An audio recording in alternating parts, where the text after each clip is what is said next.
नमस्कार साथियों, कैसे हो आप सब। तो साथियों, कुछ कारणवश पीछे की क्लासें जो है हम नहीं दे पाए, लेकिन अब लगातार आपके पास जो है क्लासें रहेगी। तो अब की बात करें तो पिछले वीडियो में जो हमने संधि के वीडियो में देखा था कि संधि का जो सामान्य परिचय मैंने दिया था आपको, कि संधि की परिभाषा आपको बताई थी, संधि किसे कहते हैं, संधि कहाँ होती है, दो वर्णों में होती है संधि, समझ रहे हो ना। फिर संधि के बारे में मैंने बताया था कि संधि के भेद कितने होते हैं, ये भी अभी मैं दोबारा और बता दूंगा। उसके बाद मैंने बताया था कि संधि करने से पहले हमें बहुत सारी चीज़ों का ध्यान रखना पड़ता है, और वो जो ध्यान रखने योग्य बातें जो थी वो भी मैंने आपको बता दी थी, समझ रहे हो। तो अब क्या करेंगे कि संधि में मैंने बताया था संधि की परिभाषा, संधि किसे कहते हैं, संधि कहाँ होती है, संयोग कहाँ होता है, संधि कहाँ होती है। अब देखिए कि आगे हम करेंगे कि अगर आपसे पूछा जाए कि संधि के भेद, संधि के भेद की बात पूछे तो संधि के भेद होते हैं तीन। संधि के कितने भेद होते हैं? तीन भेद होते हैं। कौन कौन से होते हैं? एक होता है सवर संधि। कौन सी संधि? सवर संधि। दूसरी होती है व्यंजन संधि। कौन सी संधि होती है? व्यंजन संधि। तीसरी होती है विसर्ग संधि। कौन सी होती है? विसर्ग संधि। अभी कई बार क्या होता है, विद्यार्थी ये कहते हैं कि हमारे सिलेबस में पाठ्यक्रम में वर्ण विचार नहीं है, हमारे पाठ्यक्रम में संधि समास उपसर्ग प्रत्यय ही है, हमारे सिलेबस में संज्ञा सर्वनाम विशेषण क्रिया नहीं है। लेकिन विद्यार्थियों, मैं आपको बता दूं कि जब आपको संधि समास उपसर्ग प्रत्यय जब आपके सिलेबस में है, इसका मतलब इससे पहले का जितना भी पार्ट है वो सारा आपके सिलेबस में है। अब कैसे? जब आप संधि पढ़ोगे तो आपको वर्ण विचार की आवश्यकता पड़ेगी, जब आप संधि पढ़ोगे तो आपको वर्ण विचार की आवश्यकता पड़ेगी, जब आप समास करोगे तो आपको शब्दों के पता चलेगा, शब्दों की आवश्यकता पड़ेगी, जब आप प्रत्यय करोगे तो संज्ञा सर्वनाम विशेषण और क्रिया की आवश्यकता पड़ेगी। अब ऐसे बच्चे कह देते हैं, वो बच्चे होते हैं भाई, उनको नहीं पता होता कि सिलेबस क्या चीज़ होती है। तो मैं बता दूं, यहाँ देखो कैसे पता चलेगा कि सवर संधि में कंडीशन क्या होती है। सवर संधि में कंडीशन होती है कि पहले वर्ण सवर होना चाहिए और दूसरा वर्ण भी क्या होना चाहिए? सवर होना चाहिए। अब इसमें क्या होता है, इसमें क्या होगा, व्यंजन संधि में क्या होगा कि पहले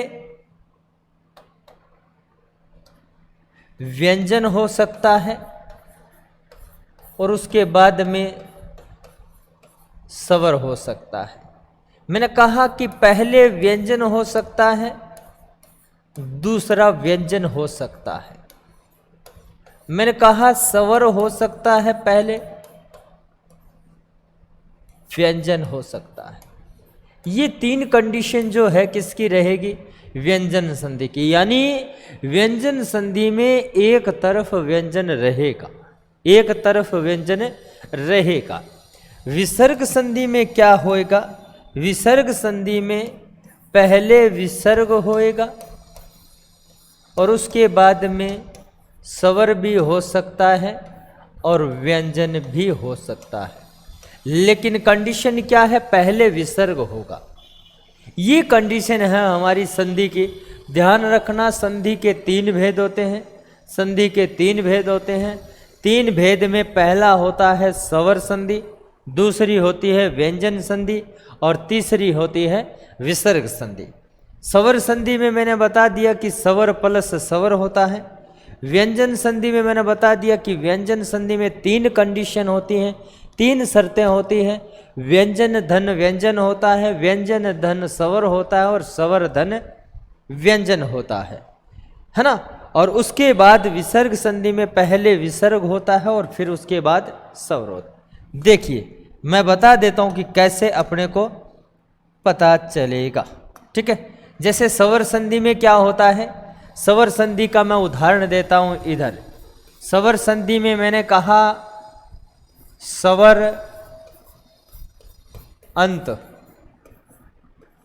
देखिए ए प्लस ए बराबर क्या हो जाएगा आ, और ये हो जाएगा स्वरांत। क्या बोला जाएगा, स्वरांत, यानी जिस शब्द का अंत स्वर से हो। स्वर प्लस स्वर। दूसरा व्यंजन संधि की बात करूंगा तो व्यंजन में क्या होगा, दिक प्लस अंबर, दिक प्लस अंबर। देखो पहले व्यंजन है हलंत लगा हुआ है, दूसरा स्वर है, और ये हो जाएगा दिगंबर। कै का क्या बन गया, गे बन गया, है ना। उसके बाद देखो वाक प्लस जाल, क्या बन जाएगा, वाग जाल। देखो यहां पहला व्यंजन है, दूसरा भी व्यंजन है, इसका मतलब यहां भी व्यंजन संधि है। ठीक है, विसर्ग संधि की बात करेंगे तो विसर्ग संधि का एक उदाहरण लिख देता हूं, जैसे मने धन रथ, तो ये हो जाएगा मनोरथ। देखिए मैंने क्या कहा था, मैंने कहा था कि व्यंजन संधि के अंतर्गत मैं बता रहा था, व्यंजन संधि के अंतर्गत जो भी संधि होती है परिवर्तन जरूर आता है। संधि और संयोग में अंतर मैंने बताया था कि संधि और संयोग में अंतर की जब बात करेंगे तो परिवर्तन अवश्य आएगा, परिवर्तन आएगा, परिवर्तन आएगा तो संधि है, परिवर्तन नहीं आता है तो संधि नहीं होती है, वो केवल संयोग होता है। वो क्या होता है, केवल संयोग होता है। ये संधि है अपना, ये तो है अपना नॉर्मल परिचय, मैंने इसके बारे में बता दिया है, समझ रहे हो। अब बात करेंगे, अब बात हम करें कि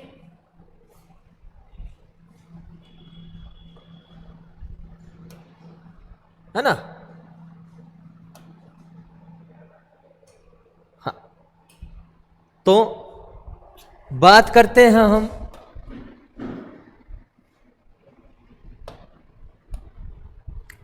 स्वर संधि। पहला भेद कौन सा है, स्वर संधि। स्वर संधि की बात करेंगे, स्वर संधि में क्या होता है, स्वर संधि में स्वर धन स्वर होएगा, मैंने पहले ही बता दिया। स्वर संधि में स्वर धन स्वर होता है।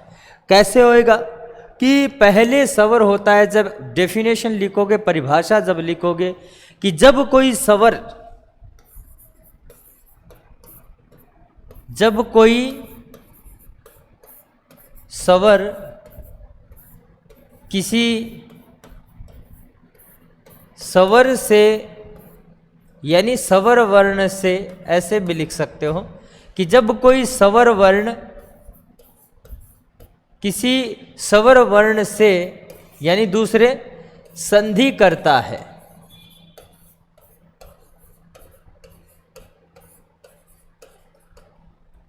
तो वहां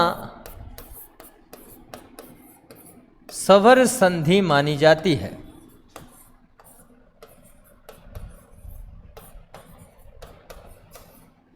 समझ रहे हो, ये परिभाषा आप लिख सकते हो कि जब कोई स्वर वर्ण किसी स्वर वर्ण से संधि करता है तो वहां स्वर संधि मानी जाती है।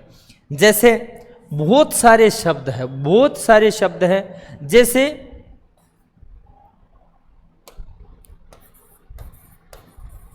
विद्या धन आल्य,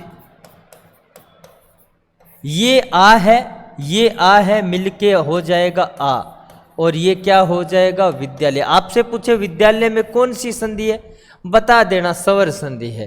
क्या है, कौन सी संधि है, बता देना, कोई दिक्कत नहीं है, बता देना स्वर संधि है। क्या है, स्वर संधि है, कोई समस्या आपको नहीं आने वाली है। अब बात करते हैं, क्या बात करेंगे कि अब बात करेंगे कि स्वर संधि के भेद कितने होते हैं। क्या होते हैं, स्वर संधि के भेद कितने होते हैं। तो स्वर संधि के, दिख रहा है ना, हाँ नहीं दिख रहा, कोई बात नहीं, स्वर संधि की बात करें तो स्वर संधि के 5 भेद होते हैं। स्वर संधि के 5 भेद होते हैं। स्वर संधि के कितने भेद होते हैं? 5 भेद होते हैं। स्वर संधि के कितने भेद होते हैं? 5 होते हैं। पहला है 1 नंबर, ये पहला जो है वो है दीर्घ स्वर संधि। क्या है? दीर्घ स्वर संधि।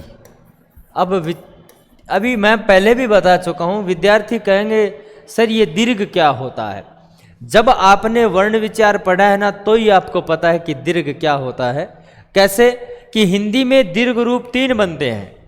हिंदी में दीर्घ स्वर 7 होते हैं। अगर आपसे पूछा जाए कि हिंदी में दीर्घ स्वर कितने होते हैं? 7 होते हैं। हर्षव स्वर कितने होते हैं? ऋषभ स्वर होते हैं 4। कुल स्वर कितने होते हैं? 11। तो फिर दीर्घ कितने होते हैं? 7 होते हैं। लेकिन दीर्घ रूप की बात करें, अगर हिंदी में दीर्घ रूप की बात करें तो दीर्घ रूप होते हैं 3। कितने होते हैं? 3। एक होता है आ, एक होता है ई, एक होता है उ। ये दीर्घ स्वर जो होते हैं दीर्घ रूप 4 होते हैं। कितने? 3 होते हैं। समझ रहे हो? देखो कैसे,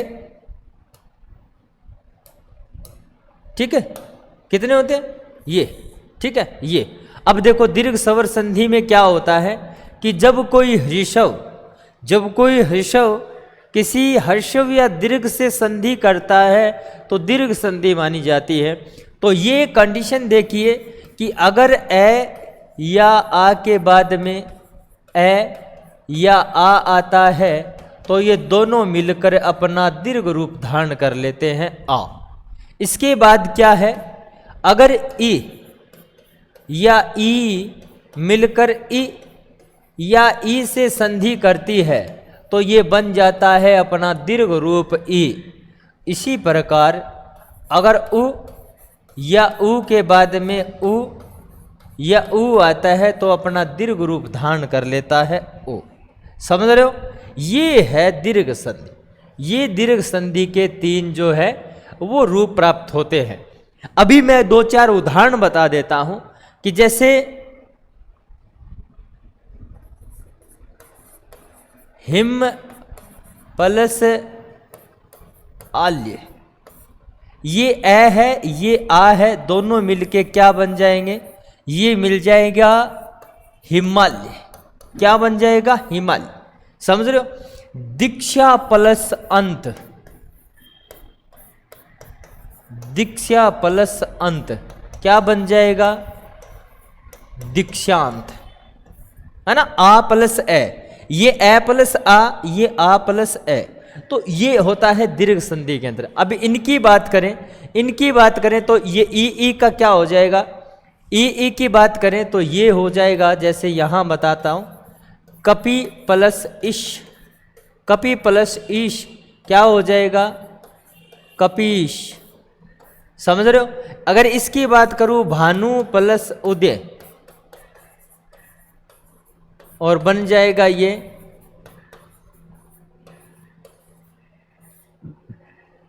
भानुद्य।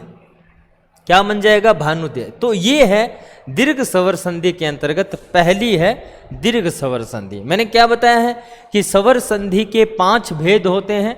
5 भेद में पहला है कौन सा? दीर्घ स्वर संधि और दीर्घ स्वर संधि। समझ रहे हो? इसके बाद हम उदाहरण करेंगे बहुत सारे, आप लिखते रहिए, आप उतारते रहिए इसको। अब बात करते हैं कि दीर्घ संधि के बाद कौन सी आती है। उदाहरण बहुत सारे करेंगे हम, ठीक है ना? तो इसके और बताऊंगा एक बार, क्योंकि जब मैं विस्तृत रूप से बताऊंगा तो उदाहरण बहुत सारे रखेंगे। पहले आप इनको थोड़ा सा देख लीजिए। दूसरी होती है, दूसरी संधि का नाम है गुण स्वर संधि। कौन सी संधि? गुण स्वर संधि। गुण स्वर संधि में क्या होता है कि अगर ए या आ के बाद में अगर ई या ई आता है तो ये ए बन जाता है। क्या बन जाता है? ए।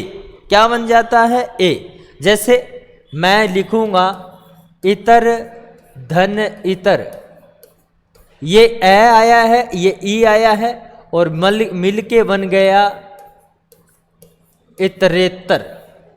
क्या बोला है कि ए और आ मल के अगर ए या आ के बाद में ई या ई आता है तो ये ए बन जाता है और ये ए और ई मिलके क्या बन गया, ए बन गया और बन गया ये इतरेतर। समझ रहे हो? अब आती है बात दूसरी।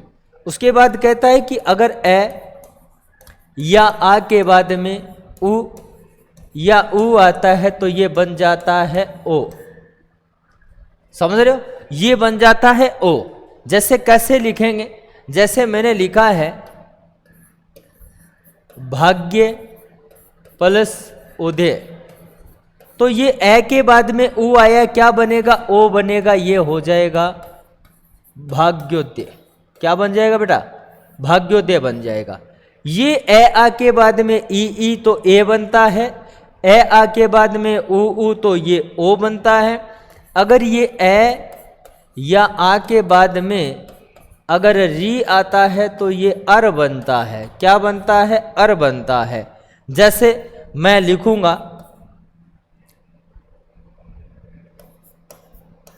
सप्त धन ऋषि, सप्त धन ऋषि, और ये अर बन जाता है और ये बन जाता है सप्तऋषि। क्या बन जाता है? सप्तऋषि। बिल्कुल इजी तरीका जो बस आसान तरीका जो मैं विस्तृत कराऊंगा तब आपको मैं बताऊंगा।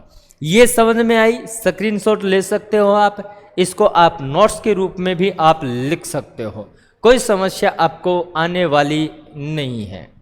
ठीक है?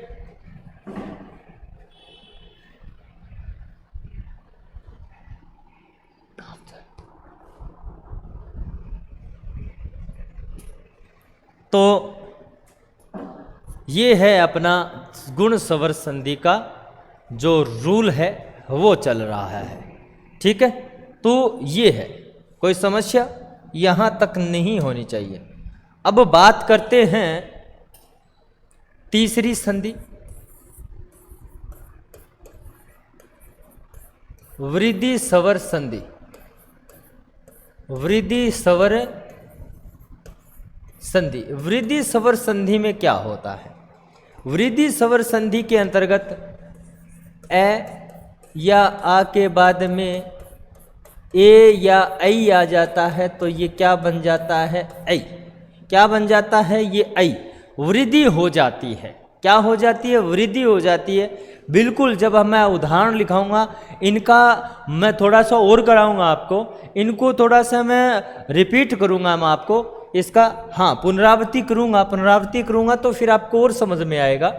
तो ये ऐ आता है तो ये ऐ बन जाता है। जैसे मैं एक उदाहरण आपके सामने रख देता हूं कि ये आ जाता है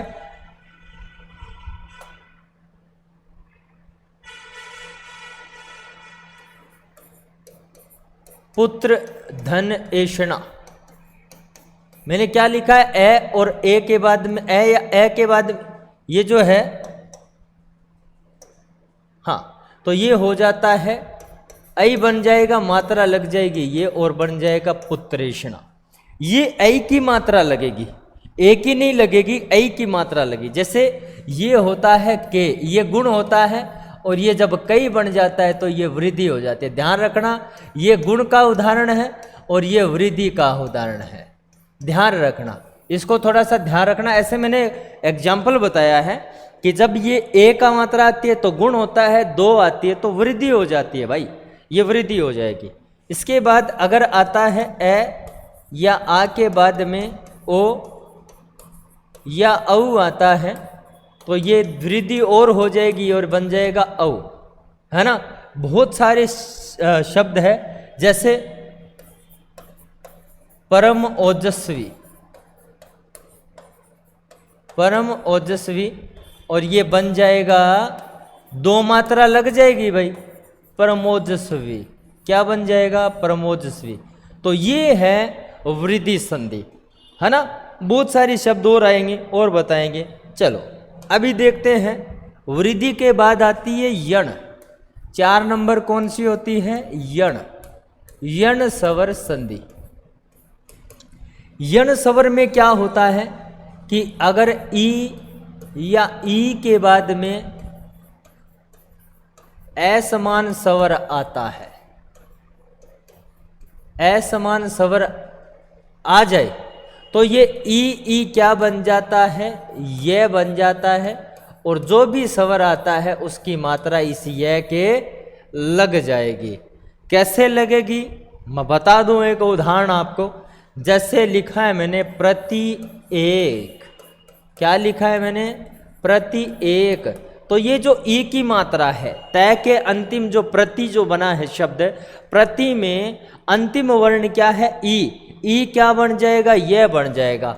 और ये जो ई की मात्रा जिस व्यंजन के लगी होती है वो हो जाता है आधा, क्योंकि ई अलग निकल जाएगा तो ये जो तय है वो आधा रह जाएगा, क्योंकि तय पूरा कब है, जब इसमें ई है, और ई को तो मैं अलग हटा दूंगा और ई क्या बन जाएगा, यह, और तय आधा रह जाएगा, आधा बनेगा। लेकिन आगे कौन सा स्वर है, ए है, क्या है, ए, तो ए की मात्रा ये लग जाएगी और बन जाएगा प्रत्येक। मैंने क्या बोला है कि ई के बाद में असमान स्वर आता है तो ये ई ये बन जाता है, क्या बन जाता है, ये बन जाता है ना।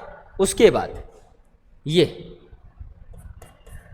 अगर ऊ के बाद में असमान स्वर आता है तो ये ऊ क्या बन जाता है, वह, और जो भी स्वर होता है उसकी मात्रा किसके लग जाएगी, वह के लग जाएगी। क्या किसके लग जाएगी, वह के लग जाएगी, है ना। जैसे मधु आचार्य, क्या लिखा है, मधु आचार्य, तो मैंने क्या लिखा है कि ऊ तो वह बन जाएगा, ऊ है वो वह बन जाएगा। तो ऊ जो किसके लगी है, ध के लगी है, तो ये ध क्या हो जाएगा, आधा, ऊ क्या बन जाएगा, वह, आगे स्वर कौन सा है, ए, और आ ये बन जाएगा मध्वाचार्य। क्या बन जाएगा, मध्वाचार्य। समझ रहे हो ना, ये मध्वाचार्य बन जाएगा। इसके बाद आता है कि अगर री के बाद में असमान स्वर आ जाए, क्या आ जाए, असमान स्वर आ जाए तो री क्या बन जाएगा, रे बन जाएगा। री क्या बन जाएगा, रे बन जाएगा। तो यहां पर मैं उदाहरण इधर देख लीजिए, जैसे मातृ धन आज्ञा, तो ये री रे बन जाएगा, तो तय के पैर में क्या लग जाएगा, ये लग जाएगा। और जो भी स्वर होता है उसकी यहाँ क्या होता है, वही कंडीशन, जो भी स्वर होता है उसकी मात्रा किसके लग जाएगी, रे के लग जाएगी। तो रे री जो है वो तय के लगा होता, तो री रे बन जाता है, तो फिर इस री को क्या बना देंगे, रे बना देंगे, और बन जाएगा ये रे। तो ये हो जाती है ये अपनी यण संधि। समझ रहे हो, कोई समस्या नहीं होनी चाहिए, ठीक है। उसके बाद पांचवी और अंतिम स्वर संधि ये होती है अयादी।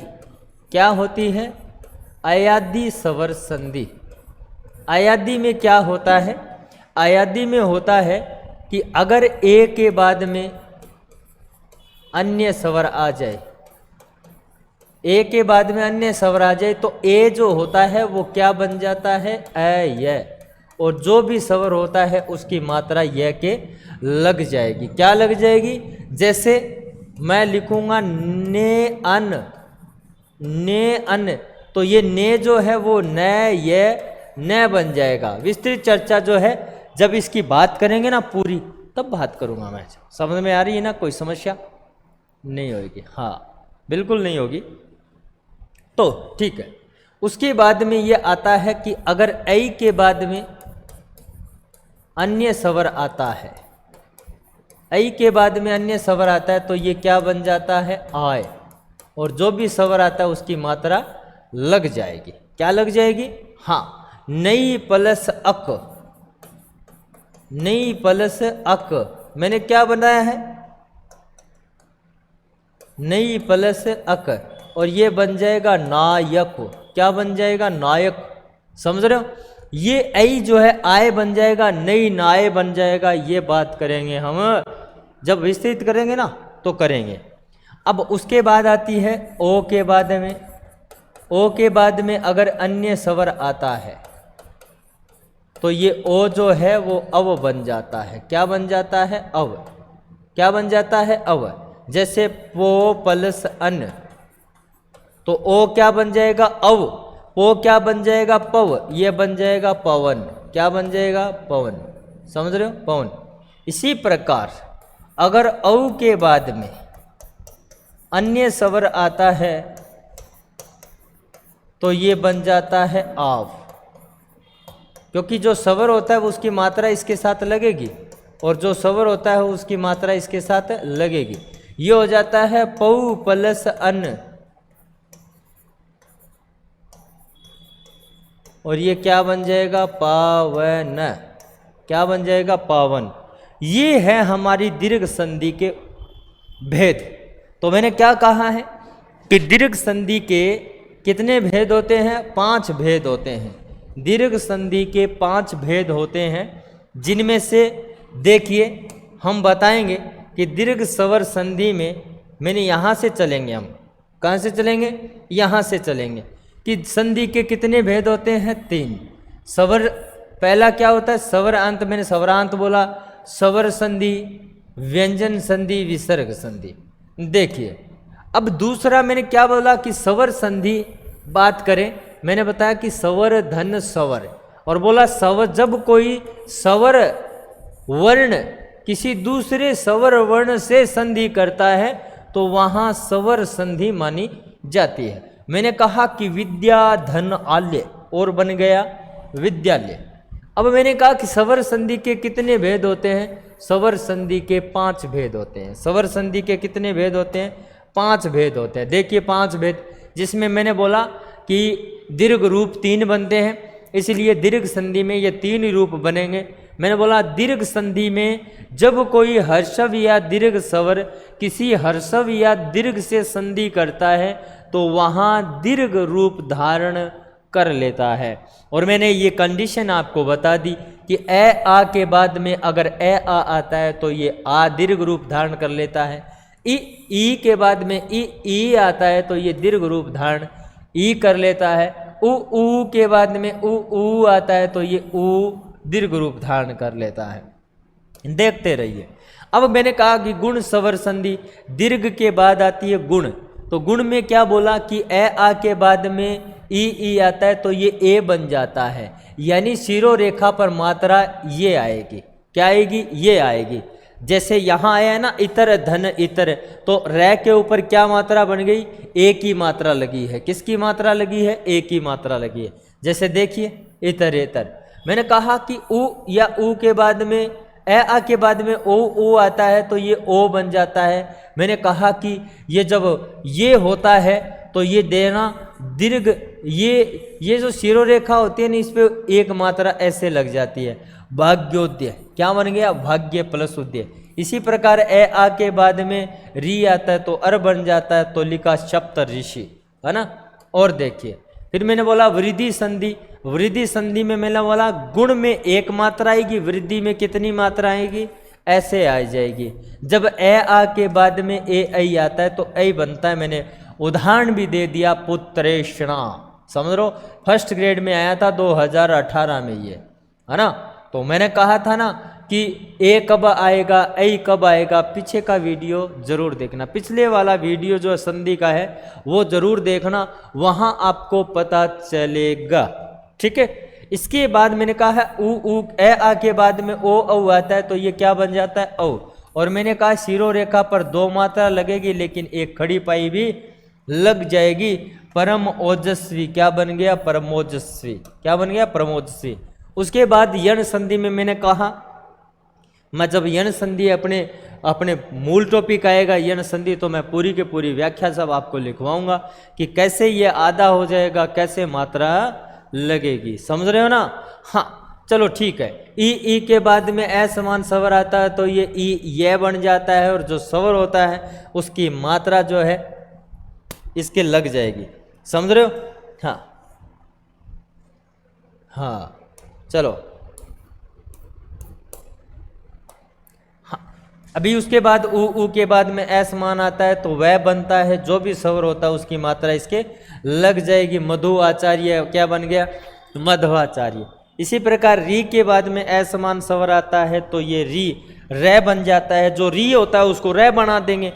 री लगाए तय के पग में, हम क्या कर दिया, इसके पैर में जो री यानी अपने आम बोलचाल की भाषा में पैर में लगा हुआ है ना, तो रीची लगा हुआ, बोल दिया, री को रे बना दिया, कोई समस्या ही नहीं रही। इसके बाद मैंने आदि संधि में मैंने बता दिया, ए के बाद में अन्य स्वर आता है तो ए अय बन जाता है, ने नय बन जाता है, चे चय बन जाता है, से सय बन जाता है। आगे बात करने वाले हैं, ठीक है। ऐ के बाद में असमान आता है तो आय बन जाता है, तो ये नाय बन गया। ओ के बाद में असमान आता है औ बनता है, ये पो पाव बन गया, पौ बन गया, औ बन गया, पौ बन गया। ऐसे ही बोलेंगे, औ बन गया, पौ बन गया, औ बन गया, पौ बन गया। ओ औ बनेगा, पो पौ बनेगा, है ना, भो भव बनेगा। औ के बाद में असमान स्वर आता है तो ये आव बनता है, औ आव बनता है, बहु भाव बन जाएगा। औ आव बनता है, बहु भाव बन जाएगा, पौ पाव बन जाएगा। तो ये पौ प्लस अन पाव अन, समझ रहे हो। तो ये अपना मेन मूल रूप से ये उदाहरण है, समझ रहे हो। अब हम करने वाले हैं, देखिए अब हम करने वाले हैं स्वर संधि। स्वर संधि में पहला हमारा है दीर्घ स्वर संधि। कौन सा है? दीर्घ स्वर संधि। तो मैंने क्या बोला कि स्वर धन स्वर होगा, ये तो ठीक है। अब लिख लो इसमें कि जब कोई हर्षव या दीर्घ, लिख लो कि जब कोई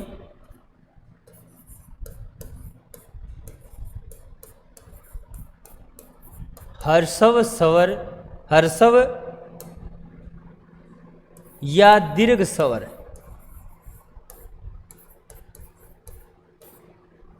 किसी या ऐसे लिख लोगे, स्वर अपने ही हर्षव या दीर्घ से संधि करता है तो अपना दीर्घ रूप धारण कर लेता है।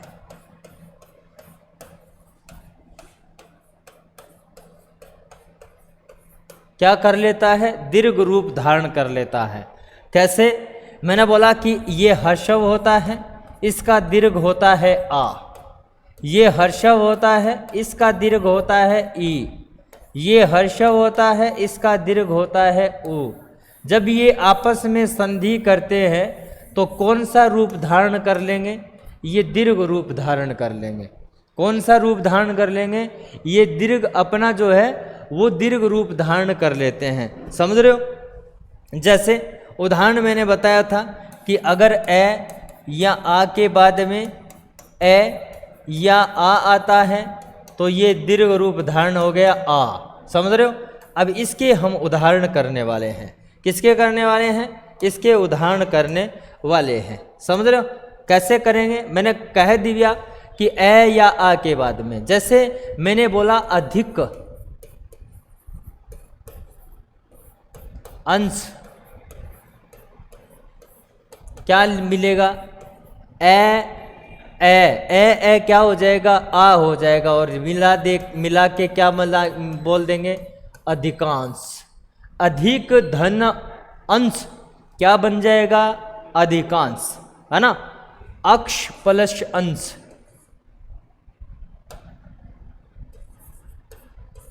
अक्ष धन अंश क्या बन जाएगा?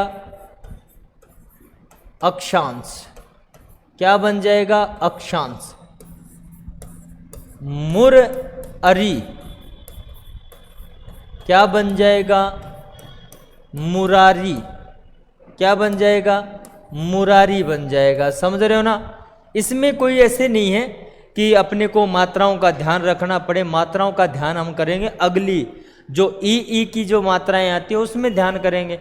इसमें तो साउंड अलग अलग होता है। जैसे इसकी जब ध्वनियाँ होती है, ए अलग होता है उच्चरित और आ अलग होता है। लेकिन हम तो सीख रहे हैं ना हिंदी, हम सीख रहे हैं तो हमें कैसे पता चलेगा कि ई और ई हम तो बोल देते हैं ई हर्षव ई दीर्घ, है ना, लेकिन मूल शब्द कैसे रहेंगे तो वो नहीं पता चला। इसमें कोई दिक्कत नहीं है, मात्राओं का ध्यान रखने की कोई जरूरत नहीं है। भोजन आल्य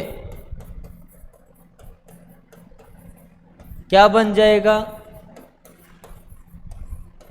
भोजनाल्य क्या बन जाएगा? भोजनाल्य बन जाएगा। हिम प्लस आल्य क्या बन जाएगा? हिमालय। क्या बनेगा? हिमालय। बहुत सारे उदाहरण हैं इसके, है ना। आप इनको उदाहरणों को जैसे ज़्यादा उदाहरण निकालोगे वैसे ही हमारी संधि जो है वो बड़ी बढ़िया हो जाएगी। ठीक है, जैसे मोह अंध, क्या लिखा है हमने? मोह अंध, तो ये हो जाएगा मोहांध। क्या हो जाएगा? मोहांध। ए प्लस ए बराबर आ, देखो यहां पर क्या हो गया? ए प्लस ए बराबर आ हो गया, मोहांध, है ना। जैसे और करेंगे, विरह प्लस अनल, क्या लिखा है हमने? विरह प्लस अनल। अनल का मतलब होता है आग, और ये हो जाएगा विरह-नल। क्या हो जाएगा? विरह-नल, विरह अनल, समझ रहे हो ना। दाव प्लस अन्न, अनल, दाव का मतलब होता है वन, और ये क्या हो जाएगा? दावा नल। क्या हो जाएगा? दावा नल। दाव का मतलब होता है, क्या होता है? दाव का मतलब होता है वन या जंगल, और अनल का मतलब होता है आग। इसका मतलब जंगल में लगने वाली आग को क्या कहते हैं? हाँ, दावानल, है ना। जैसे कहते हैं जठराग्नि, जठर अग्नि,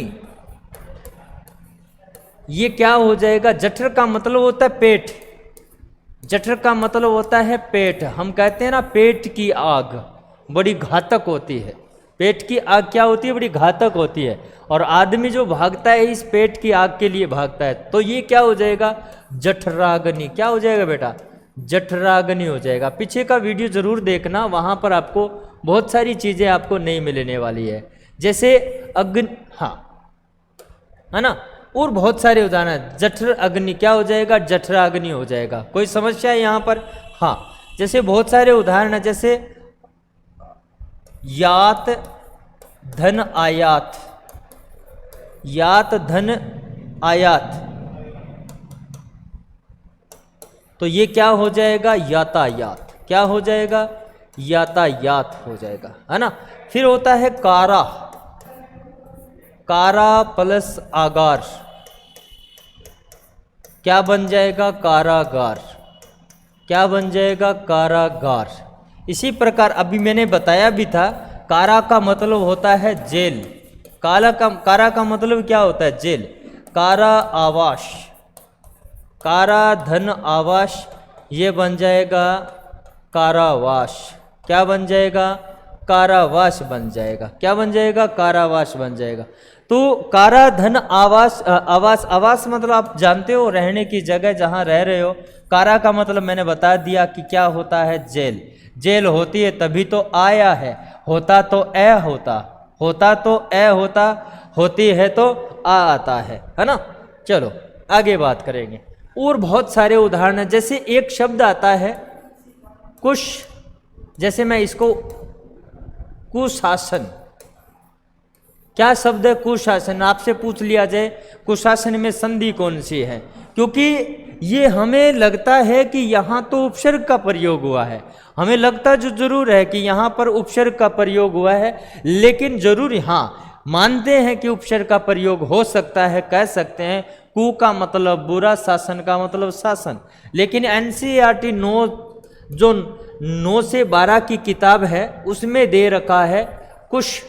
कुश का मतलब होता है घास फूस, और आसन का मतलब होता है बैठने का स्थान। तो कुश से बना जो आसन होता है वो होता है कुशासन। क्या होता है? कुशासन। तो सबसे इम्पोर्टेंट बात है, ये इम्पोर्टेंट लगा लेना कि ऐसा प्रश्न आ जाए तो आपको कोई दिक्कत नहीं होने वाली। बहुत सारे उदाहरण है ना। जैसे एक शब्द आता है रामायण, क्या आता है? रामायण। अब इसका संधि विच्छेद करो ना तो ये हो जाता है राम अयन हो जाएगा। क्या हो जाएगा? राम अयन हो जाता है। लेकिन संधि करेंगे तो न का अणय हो जाता है। तो मुख्यतः हमें कैसे पूछा जाएगा कि रामायण में कौन सी संधि है? आप निसंकोच रूप से बोल देना कि ये दीर्घ संधि है। क्योंकि क्यों है? अभी आप कहोगे गुरुजी ये अणय का जो न का तो अणय बदल गया, ये तो व्यंजन संधि हो गई। नहीं हुई। क्यों नहीं हुई? क्योंकि यहां संधि होगी, यहां और यहां। संधि कहां होगी? यहां और यहां होगी। तो ए बराबर क्या हो गया? आ, और ये बन गया रामायण। राम प्लस अयन क्या बन गया? रामायण। बहुत सारे उदाहरण हैं इसमें। किसमें? दीर्घ संधि में। ऐसा नहीं है कि हम जैसे हम बोल देंगे कि जो भी उदाहरण हमने करवा दिया वो नहीं होगा, ऐसा नहीं होता। जैसे बहुत सारे उदाहरण हैं और कोई सीमा नहीं है, इनकी कोई सीमा नहीं है कि हमने 100 करवा दिए बस इतने ही होंगे। देखो शब्द कोश जो है ना शब्दों से भरा हुआ है, शब्दकोश शब्दों से भरा हुआ है। तो हम कैसे गिनती करेंगे बस इतना ही होगा? इतना तो नहीं है, इतना तो नहीं है ना। जैसे चरण अमृत, क्या होता है? चरण अमृत। तो ये हो जाएगा चरणामृत। क्या हो जाएगा? चरणामृत हो जाएगा। क्या हो जाएगा? चरणामृत हो जाएगा। एक सबसे इंपॉर्टेंट की बात करूं, मैंने ये भी कुशासन वाला भी इंपॉर्टेंट बताया है। एक आता है अभ्यय, अभ्याय प्लस अरण्य, अभ्यय प्लस अरण्य, और ये हो जाएगा ए प्लस ए बराबर क्या हो जाएगा? अभ्यारण्य। क्या हो जाएगा? अभ्यारण्य। और मैं बता दूं शब्द शुद्धि में ये बहुत बार पूछा जाता है। कैसे पूछा जाता है कि अभ्यारण्य गलत है, ये गलत है। क्यों गलत है? क्योंकि इसकी संधि करेंगे तो अभ्यय होगा, और अभ्यय तो कोई शब्द नहीं है। इसका मतलब होता है अभय। अभ्यय का मतलब अभय, जो बिना किसी भय के हो। तो ये हो जाता है अभ्यय प्लस अरण्य, और ये हो जाएगा अभ्यारण्य। क्या हो जाएगा? अभ्यारण्य हो जाएगा। बहुत सारे उदाहरण हैं। जैसे अगर बात करें कि कितने कहें तो बहुत सारे उदाहरण हैं। ऐसे तो है नहीं कोई भी 2-4 है तो हम बता दें बस। महा प्लस अर्थी, विद्या प्लस अर्थी, है ना।